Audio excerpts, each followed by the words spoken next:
Students, हम कर रहे हैं employment and unemployment. Last 2 videos में हमने एम्प्लॉयमेंट के बारे में किया, अब हम करेंगे अनएम्प्लॉयमेंट। इसके हम टाइप्स करेंगे, रूरल सेक्टर में कौन कौन से तरह के अनएम्प्लॉयमेंट पाए जाते हैं और अर्बन सेक्टर में किस। ये जो हम डेफिनेशंस करेंगे, ये 3 मार्क्स में आपके पास 2 डेफिनेशन मिल सकती है। कोई फिगर्स इसमें कुछ याद नहीं करनी। ये वाली वीडियो जो मैंने कहा था, इसका पार्ट जो है चैप्टर का, ये सिर्फ हमारा एक जनरल पार्ट, इसमें कोई फिगर्स वगैरह डेटास वगैरह नहीं है। तो यहाँ 1 बाय 1 करेंगे। सबसे पहले रूरल सेक्टर। रूरल सेक्टर में जो अनएम्प्लॉयमेंट पाया जाता है उसको हम कहते हैं रूरल अनएम्प्लॉयमेंट। ये हम सेक्टरल डिवीजन इसलिए कर रहे हैं क्योंकि रूरल और अर्बन सेक्टर में अलग अलग तरह के जो बेरोजगार हैं, अनएम्प्लॉयमेंट है, वो अलग अलग तरीके का हमारे पास होता है। रूरल सेक्टर में हम सबसे पहले कर रहे हैं सीजनल अनएम्प्लॉयमेंट। सीजनल अनएम्प्लॉयमेंट हमारे पास कुछ सीजन में काम मिल गया, कुछ सीजन में काम नहीं मिला, ये कहलाता है हमारे पास सीजनल अनएम्प्लॉयमेंट। रूरल सेक्टर में क्या होता है, क्योंकि एग्रीकल्चर मेन ऑक्यूपेशन है, एग्रीकल्चर में कुछ महीने काम रहता है और कुछ महीने काम नहीं होता। जैसे देखिए, जहाँ इरिगेशन फैसिलिटीज नहीं है वहाँ जो फार्मर्स हैं वो 4 से 5 महीने अनएम्प्लॉयड है, और इंडिया में 72% इस तरह के फार्मर्स हैं। तो आप कह सकते हो कि जो 72% ऑफ लैंड है वो 3 से 4 मंथ्स के लिए अनएम्प्लॉयड है। तो कुछ इरिगेशन फैसिलिटीज है जहाँ सालों काम मिल जाता है पूरे साल भर। एग्रीकल्चर में जनरली जो है कुछ महीने जो मजदूर हैं, फार्मर्स हैं, वो अनएम्प्लॉयड है। और भी बहुत सारे काम है जो सीजनल अनएम्प्लॉयमेंट पाया जाता है, जैसे मिट्टी के बर्तन वगैरह बनाने का, बारिश के दिनों में कोई काम नहीं होता, उस टाइम वो बेरोजगार हो जाते हैं। या जो आपके पास लैंडलेस लेबर है, गांव में जब थोड़े समय के लिए एग्रीकल्चर हुई तो खेती में खेत बोने और काटने का काम उनको मिल गया, लेकिन बाकी टाइम वो क्या रहे, बाकी टाइम वो अनएम्प्लॉयड है। तो सीजनल अनएम्प्लॉयमेंट, कुछ सीजन में काम मिल जाता है लेकिन साल में 12 महीने आपको काम नहीं मिलता, तो अनएम्प्लॉयमेंट कहलाता है सीजनल अनएम्प्लॉयमेंट। दूसरा होता है डिसगाइज अनएम्प्लॉयमेंट। ये सबसे ज्यादा पाए जाने वाला अनएम्प्लॉयमेंट है रूरल सेक्टर में, और ये सिर्फ रूरल सेक्टर में पाया जाता है, और एग्जाम पॉइंट ऑफ व्यू से ये आपकी कैटेगरी सबसे ज्यादा है। डिसगाइज अनएम्प्लॉयमेंट क्या होता है कि जब किसी काम में जितने लोगों की जरूरत है उससे ज़्यादा लोग लगे होते हैं और कुछ लोगों को काम से निकाल दिया जाए तब भी काम की प्रोडक्टिविटी पे कोई असर नहीं पड़ता है, तो वो अनएम्प्लॉयमेंट कहलाता है डिसगाइज अनएम्प्लॉयमेंट। एग्जाम्पल से समझिए, एक फार्मर है, उसके पास एक जमीन का टुकड़ा है, उसके ऊपर वो एग्रीकल्चर खेती कर। अब उस किसान के 2 बेटे हैं, गाँव में पढ़ाई लिखाई ज़्यादा नहीं की, बड़े हो गए, लेकिन कोई और जॉब अपॉर्चुनिटीज उनके पास नहीं है। वो अपने फादर के साथ खेत के काम में लग गए, और एग्रीकल्चर एक्टिविटी ऐसा काम है जो जितने लोग लग जाएं उतना कम है। तो वो एग्रीकल्चर एक्टिविटीज में लग गए, लेकिन उन दोनों के लगने से जो एग्रीकल्चर लैंड है उसकी प्रोडक्टिविटी पे कोई असर नहीं पड़ा। पहले एक अकेला किसान कर रहा था तब भी वो उतनी फसल उगा रही थी, और जब 3 लोग लग गए तब भी उसमें उतनी फसल हुई। तो इससे कोई एग्रीकल्चर एक्टिविटी के ऊपर कोई असर नहीं पड़ा, प्रोडक्शन उतना का उतना है। अगर इन 2 बच्चों को, उसके जो 2 बच्चे उनको हटाकर किसी और काम में लगा दिया जाए तब भी जो फार्म है, जो खेत, उसकी प्रोडक्टिविटी उतनी की उतनी रहती है। तो ये हमारा कहलाता है डिसगाइज्ड अनएम्प्लॉयमेंट।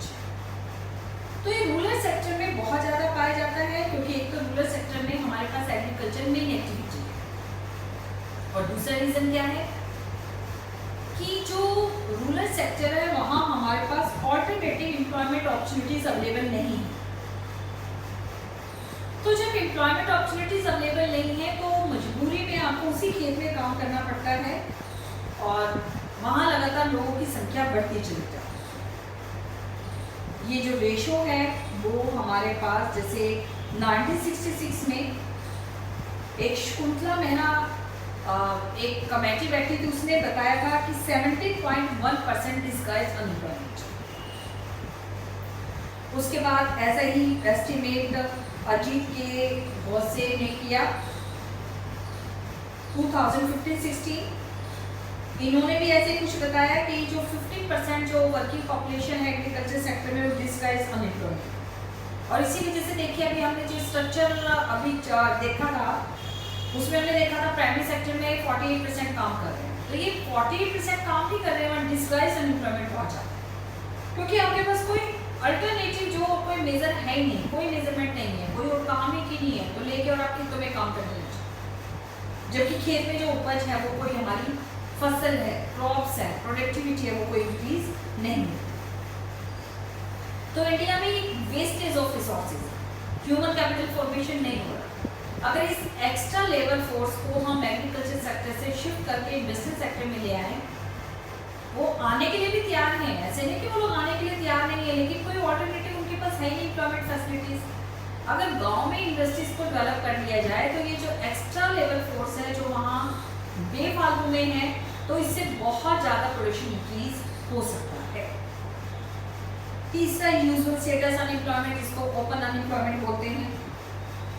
इसमें जो है रूरल पर्सन्स विलिंग है, एबल है काम करने के लिए, लेकिन उनको बिल्कुल भी काम नहीं मिलता। ओपन जो कहलाता है ये ओपन अनएम्प्लॉयमेंट कहलाता है। ये सीजनल और डिस्गाइज अनएम्प्लॉयमेंट से अलग है। सीजनल में कुछ महीने काम मिल जाता है, डिस्गाइज में देखने में तो कुछ ना कुछ काम में लगी रहे, बिल्कुल खाली तो नहीं बैठे, हालांकि प्रोडक्टिविटी जीरो है, लेकिन कहीं ना कहीं कुछ ना कुछ काम में तो लगे हुए हैं। लेकिन इसमें जो है हमारे पास यूजुअल स्टेटस अनएम्प्लॉयमेंट में ये पर्सन बिल्कुल स्ट्रिक्टली जो है वो खाली रहते हैं, लॉन्ग पीरियड तक खाली रहते हैं, इनको बिल्कुल भी काम नहीं मिलता, गाँव में इनके पास कोई प्रोडक्टिव वर्क करने के लिए नहीं मिलता। और ये जो रूरल सेक्टर है, रूरल सेक्टर में इस तरह का अनएम्प्लॉयमेंट रेट 5.1% है। तो ये लगातार जो है इंक्रीज हो रहा है, तो ये हमारा रूरल सेक्टर के अंडर डेवलपमेंट का एक बहुत बड़ा साइन फिर हमें इंडिकेट करता है। अब आगे हम करेंगे अर्बन सेक्टर। अर्बन सेक्टर में जो अनएम्प्लॉयमेंट पाया जाता है उसको हम कहते हैं अर्बन अनएम्प्लॉयमेंट। इसमें एक हमारा हो गया इंडस्ट्रियल, क्योंकि शहर में इंडस्ट्रीज बहुत है, जो इंडस्ट्रियल लेबर हैं, जो कैपेबल हैं, जिनके पास स्किल है किसी इंडस्ट्री में काम करने के लिए, लेकिन अगर उनको कोई जॉब नहीं मिलती है तो वो हमारे कहलाते हैं इंडस्ट्रियल अनएम्प्लॉयमेंट।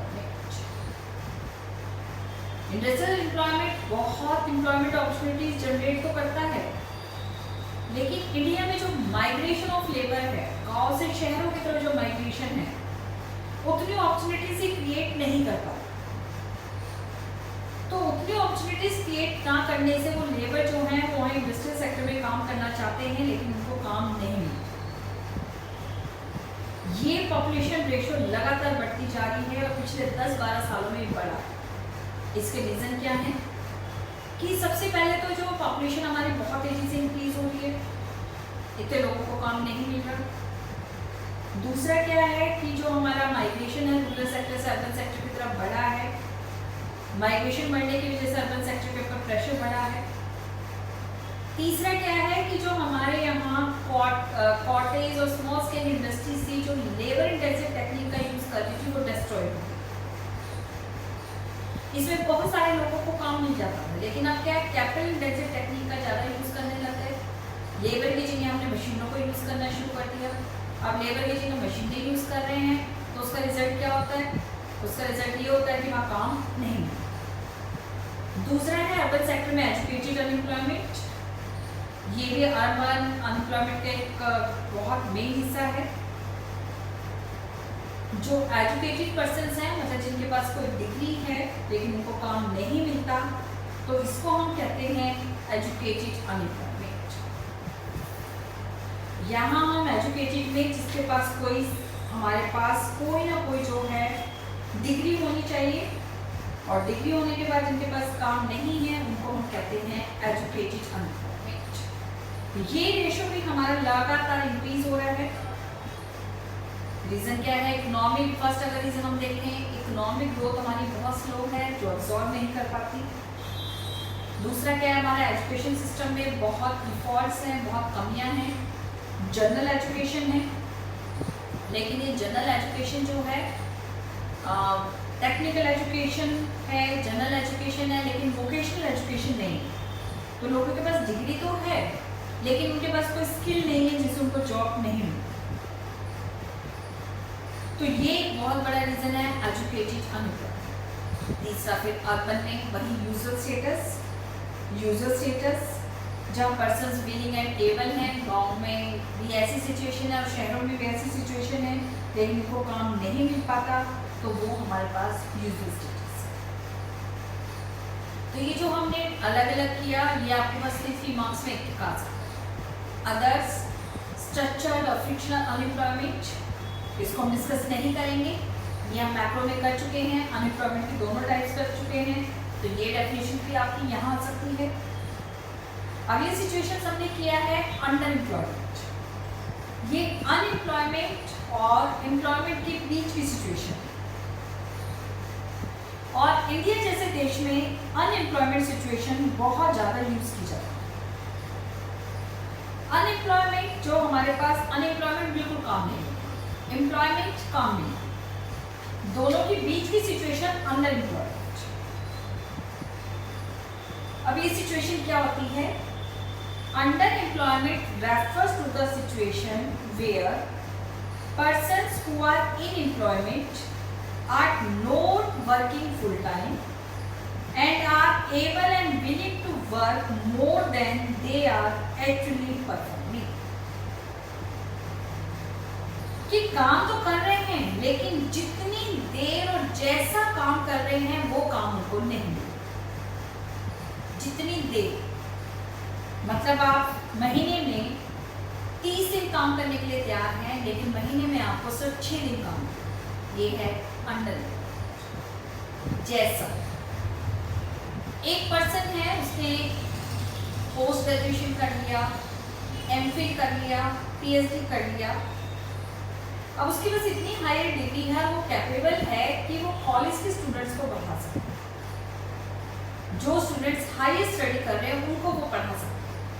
लेकिन जॉब अवेलेबल नहीं है तो वो एमसीडी स्कूल में जॉब कर रहा है जहां पहले से 5वीं क्लास के बच्चों को पढ़ा। उसका स्किल तो कुछ और था लेकिन काम उसको क्या करना पड़ रहा है क्योंकि जॉब अवेलेबल नहीं है और अपनी अर्निंग उसको कुछ न कुछ अर्न करना है उसको, तो वो एमसीडी स्कूल के बच्चों को पढ़ा। वो बच्चे जिसको एक 12th क्लास बच्चे भी पढ़ा सकते हैं उसको एक एक्सेल स्टूडेंट पढ़ा। ये क्या है? Under employment. इंडिया में सिचुएशन बहुत वर्स है। आप इसके टाइम टू टाइम सारे दिन न्यूज़पेपर में डाटा दे सकते। अभी यूपी में पीएम की जॉब के लिए कैसे निकली, जिसमें मिनिमम क्वालिफिकेशन जो थी वो थी 5th पास, मतलब 5वीं पास कोई भी पर्सन पीएम की जॉब के लिए अप्लाई कर सकता। कुछ जॉब थी जिसके लिए 1 लाख एप्लीकेशन है, चलो वो एक नॉर्मल चीज है, इंडिया में अनएम्प्लॉयमेंट लेवल पहुंचा। लेकिन जब उन एप्लीकेशंस को अलग अलग किया गया तो एक सरप्राइजिंग फैक्ट मिले। उन एप्लीकेशन में 7% एप्लीकेशन ऐसी थी, मतलब उन पर्सन्स ने 7% उन पर्सन्स ने पीएम की जॉब के लिए अप्लाई किया हुआ था जो पोस्ट ग्रेजुएट थी, मतलब ग्रेजुएशन के बाद पोस्ट ग्रेजुएशन कर रखी है, एमए, एमकॉम, एमएससी ऐसी, जबकि एलिजिबिलिटी सिर्फ क्या थी 5th पास। ये क्या है? Under employment. कि जितनी देर और जैसा आप काम करना चाह रहे हैं वैसा वर्क अवेलेबल नहीं है।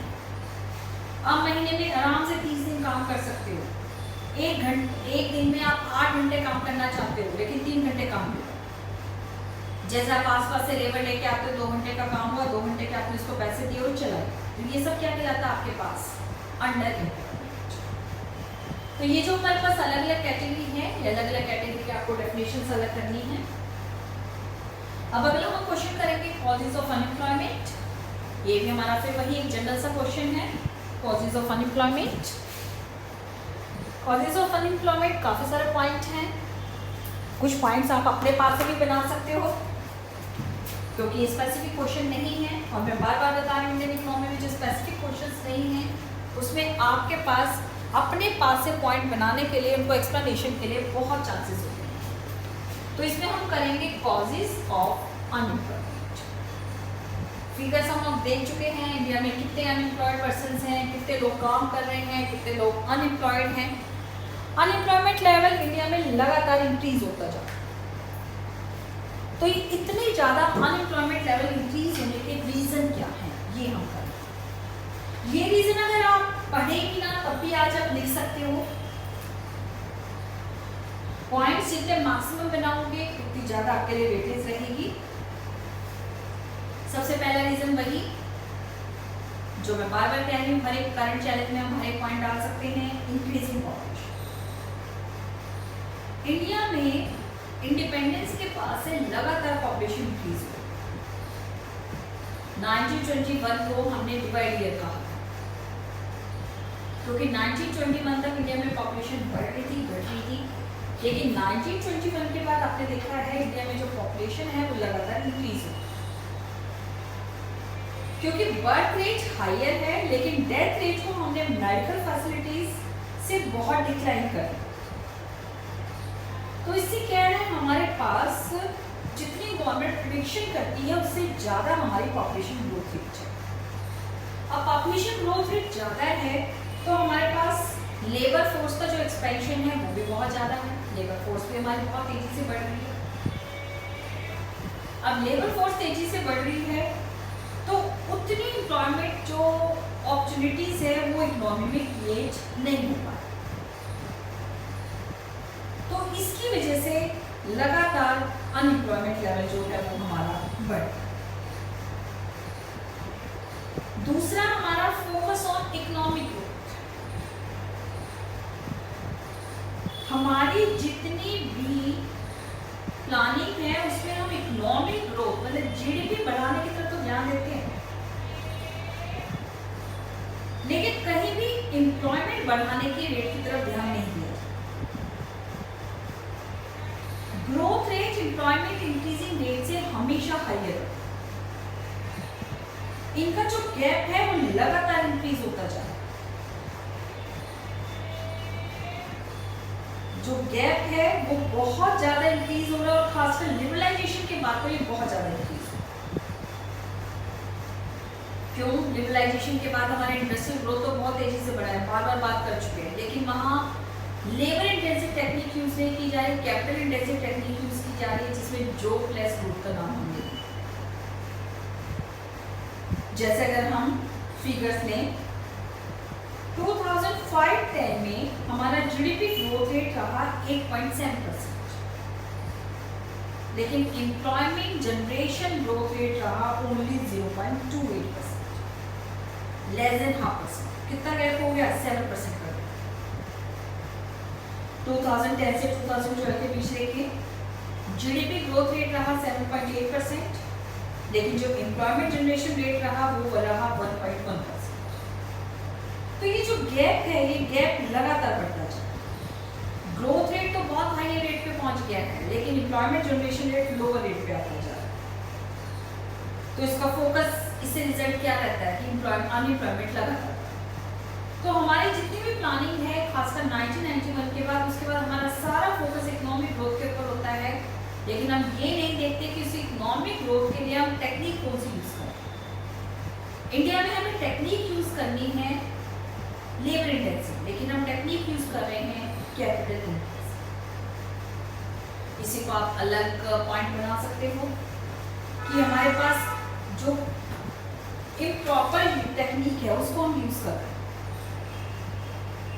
जो हमारी टेक्निक है वो प्रॉपर नहीं है। इंडिया जैसे देश के लिए हमारे पास टेक्निक क्या होनी चाहिए? लेबर इंटेंसिव, लेकिन हम टेक्निक क्या कर रहे हैं? वेस्टर्न जो कंट्रीज हैं उनकी देखा जो टेक्निक यूज कर रहे हैं वो टेक्निक हम यूज कर रहे हैं कैपिटल इंटेंसिव। हालांकि कुछ एरियाज ऐसे हैं जहाँ कैपिटल इंटेंसिव टेक्निक को यूज करना है, लेकिन कुछ एरियाज ऐसे हैं जहाँ डेमोन्स्ट्रेशन इफेक्ट के कारण हम जो है कैपिटल इंटेंसिव टेक्निक यूज करते हैं। अभी मैंने एक सर्वे देखा या एक वीडियो या न्यूज़पेपर में देखा था कि बेंगलुरु की किसी होटल में वेटर की जगह वो रोबोट यूज कर।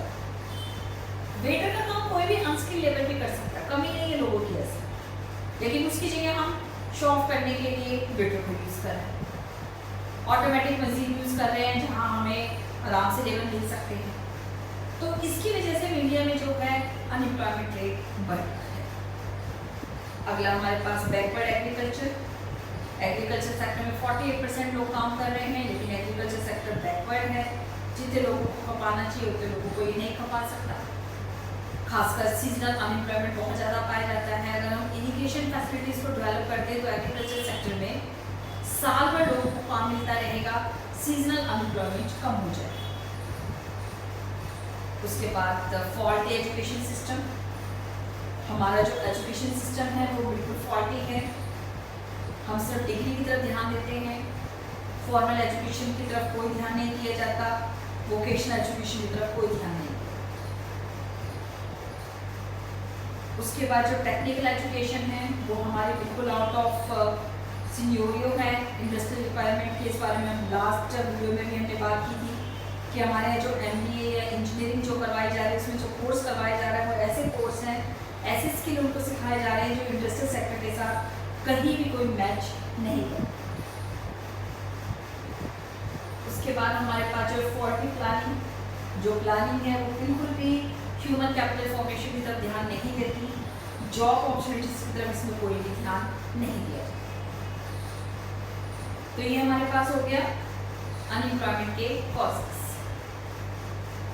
अब आगे जो हम करेंगे वो हम करेंगे measures to reduce unemployment. Unemployment को रिड्यूस करने के लिए हम क्या कर सकते हैं? अब ये सारे जो हमारे कॉजेस वाले पॉइंट हैं उन्हीं को अगर हम थोड़ा सा ठीक कर लें तो हमारे पास क्या हो जाएगा, इसके साथ साथ रिड्यूस करने के क्वेश्चन आ जाए। 2 क्वेश्चन होते हैं। एक्सप्लेन द, पहले भी मैंने इसको डिस्कस किया था या फिर दोबारा डिस्कस किया। Explain the measures to reduce unemployment, या what can you do to reduce the unemployment. और दूसरा क्वेश्चन होता है explain the measures adopted by government to reduce the unemployment। दोनों क्वेश्चंस बिल्कुल डिफरेंट हैं। जब आपसे पूछा जाता है कि अनएम्प्लॉयमेंट को रिड्यूस करने के लिए क्या किया जा सकता है या आपको क्या करना चाहिए, तो इसमें आप अपने जनरल पॉइंट्स देंगे। लेकिन जब आपसे पूछा जाता है कि गवर्नमेंट ने क्या मेजरमेंट अडॉप्ट किए हैं, तो वहां आपका अपनी मर्जी का आंसर्स नहीं चलेगा। वहां गवर्नमेंट ने एक्चुअल में जो प्लानिंग अडॉप्ट की है उनकी तरफ आपने वो चीज आपने लेनी है कि गवर्नमेंट ने जो प्लानिंग अडॉप्ट की है। तो यहाँ पहले क्वेश्चन डिस्कस कर रहे हैं जनरल पॉइंट्स कि अनएम्प्लॉयमेंट को रिड्यूस करने के लिए क्या किया जा सकता है, और फिर हम डिस्कस करेंगे गवर्नमेंट मेजरमेंट कि गवर्नमेंट ने अनएम्प्लॉयमेंट को रिड्यूस करने के लिए क्या क्या किया है।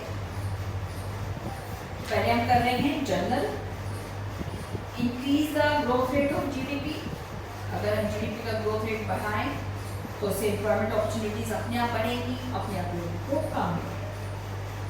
Control of population growth, population growth हमारी बहुत ज़्यादा है, उसको हमें कम करना है। Development of agriculture sector, agriculture sector में डिस्गाइज अनएम्प्लॉयमेंट बहुत ज़्यादा है। एग्रीकल्चर सेक्टर को अगर हम इसकी लेबर प्रोडक्टिविटी इंक्रीज करें, क्वालिटी इंक्रीज करें, टेक्निक चेंज करें, इरिगेशन फैसिलिटीज हम इंक्रीज कर सकते हैं, लैंड रिफॉर्म्स करें, पब्लिक इन्वेस्टमेंट हो, जैसे गवर्नमेंट ने इंडस्ट्री स्टैब्लिश की है, ऐसे इंडस्ट्रियल सेक्टर के साथ साथ गवर्नमेंट एग्रीकल्चर सेक्टर में इन्वेस्टमेंट करे तो उससे एग्रीकल्चर सेक्टर का डेवलप होगा, वहाँ ज़्यादा लोगों को काम मिल सकेगा। Development of small scale industries, India ने जो लार्ज स्केल इंडस्ट्रीज है उसको डेवलपमेंट के लिए जो स्मॉल स्केल इंडस्ट्रीज है उसको टोटली डिस्टर्ब, तो हमें स्मॉल स्केल इंटरप्राइजेस को दोबारा डेवलप करना है, क्योंकि जो स्मॉल स्केल इंडस्ट्रीज है वो बहुत ज़्यादा लोगों को काम देती है। तो उसमें इनके लिए हमें स्मॉल स्केल इंडस्ट्रीज को डेवलप करना है। इसके लिए इनको लिबरल फाइनेंस किया जा सकता है। फाइनेंस के लिए जो लोन दिया जा रहा है उसको इंटरेस्ट रेट डिक्रीज किए जा सकते हैं। रॉ मटेरियल की सप्लाई इनको रेगुलर की जा सकती है, तो उससे इनका जो है स्मॉल स्केल इंडस्ट्रीज का डेवलप होगा। और जब स्मॉल स्केल इंडस्ट्रीज डेवलप होगी तो इन्हें ज़्यादा से ज़्यादा लोगों को काम मिलेगा। इम्प्रूवमेंट इन इंफ्रास्ट्रक्चर को डेवलप करेंगे, चाहे एग्रीकल्चर का है चाहे इंडस्ट्रियल का है, तो उससे मोर एम्प्लॉयमेंट जनरेट होगा। उसके बाद इम्प्लीमेंट ऑफ एम्प्लॉयमेंट एक्सचेंज। अब एम्प्लॉयमेंट एक्सचेंज का काम क्या होता है कि जो काम है और काम करने वाले और काम देने वालों के बीच में लिंक एस्टेब्लिशमेंट।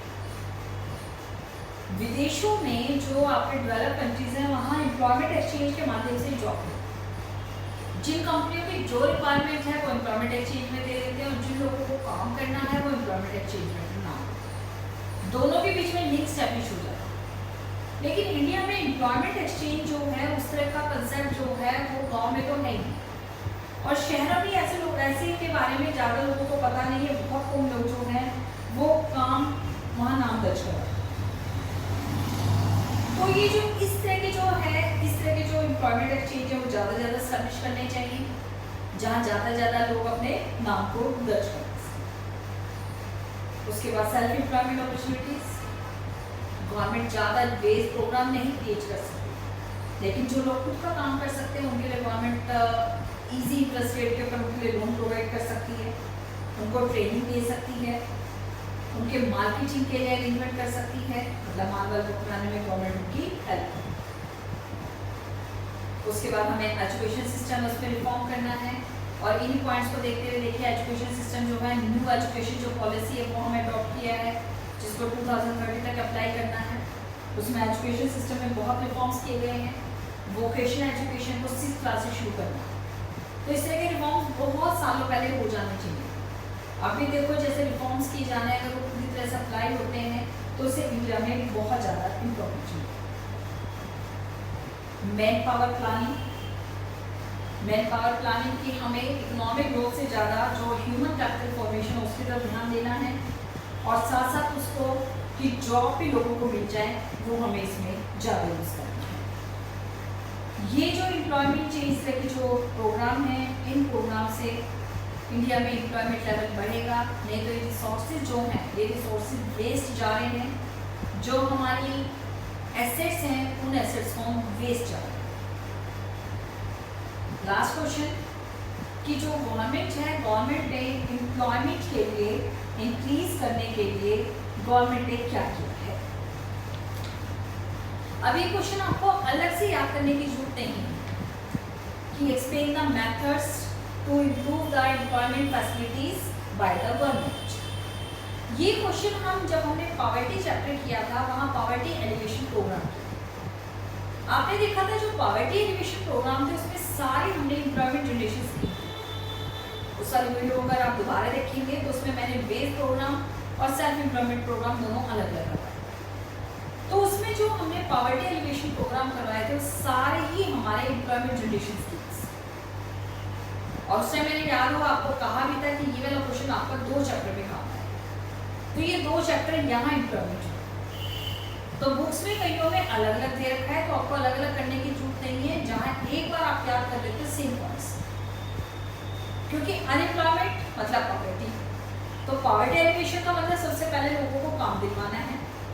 अब जो लोगों को काम दिलवाना है वो काम करेंगे, तो ऑब्वियसली साथ साथ पॉवर्टी एलिवेशन प्रोग्राम भी क्लियर हो जाए। तो इसको आपको यहाँ अलग से याद करने की जरूरत नहीं है, इसको आप वहीं से याद कीजिए। और ऑब्वियसली एक टॉपिक 2 क्वेश्चन में आ रहा है तो वो आपके लिए इम्पोर्टेंट भी हो जाता है। तो ये हमारे पास जो है एम्प्लॉयमेंट चैप्टर ये हमने किया। इस चैप्टर में आपने देखा होगा सबसे ज्यादा जो है हमारे पास यहाँ फिगर्स आए। फिगर्स आपको याद करनी पड़ेगी, बिना फिगर्स के याद किए बिना मार्क्स नहीं। लास्ट ईयर हालांकि फिगर बेस्ड कोई क्वेश्चन नहीं आया, लेकिन अगर आप ये सोचें कि इस साल भी फिगर बेस्ड क्वेश्चन नहीं आएगा, ऐसा कुछ नहीं कह सकते। इस चैप्टर में मैंने जितनी टेबल्स आपको करवाई हैं वो टेबल आपको अच्छे से याद है, क्योंकि पता नहीं किस तरह से कौन सा क्वेश्चन आ जाता है। तो ये चैप्टर सारा ही आपका टेक्निकल टर्म्स में है। सिर्फ आप देखिए एक क्वेश्चन आपके पास आया है इसमें कॉजेज ऑफ अनएम्प्लॉयमेंट और मेथड्स टू इम्प्रूव या रिड्यूस द अनएम्प्लॉयमेंट।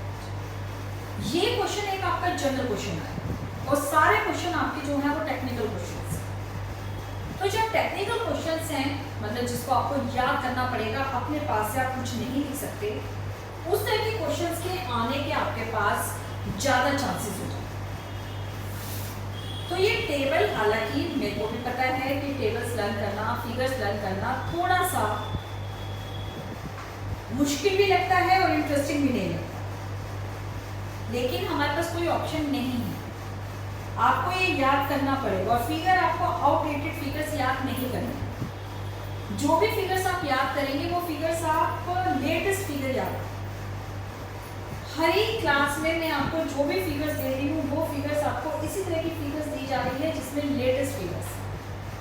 अब यहाँ कई बुक्स में 2011-12 की वो प्राइवेट रिसोर्सेज को यूज़ किया गया है।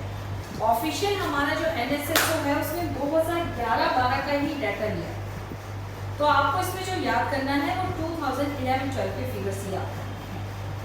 तो ये हमारा चैप्टर कंप्लीट हो गया, अगली क्लास में हम नए चैप्टर